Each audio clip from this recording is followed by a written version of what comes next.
Hello people, welcome back into this channel, and today I want to share the tutorial how to edit your picture on a CapCut by iOS or iPhone. So first thing we're gonna do is start the new project, or you can also do the camera directly with it provided by CapCut. But for me, I want to start the new project, and since we want to edit the picture, please go into the photo sections.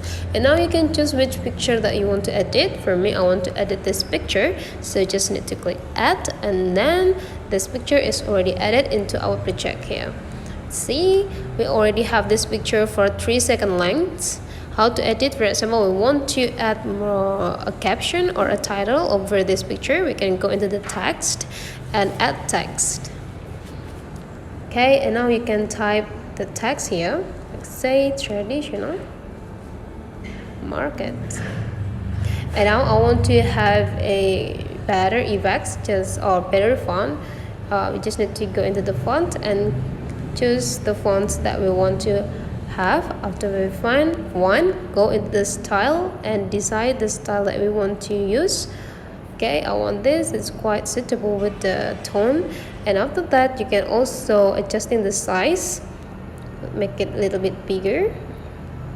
And transparency, we can make it a little bit transparent like this. And after that, if we want to add an effect or go into the glow to make it glow effects for the typewriting. After we're done, just click done, and now we're adjusting the position of this typewriting. Okay, so that's one hacks from me to do or to edit picture on a CapCut. If you find that this video is really useful for you, don't forget to leave some comment, like, and subscribe into this channel.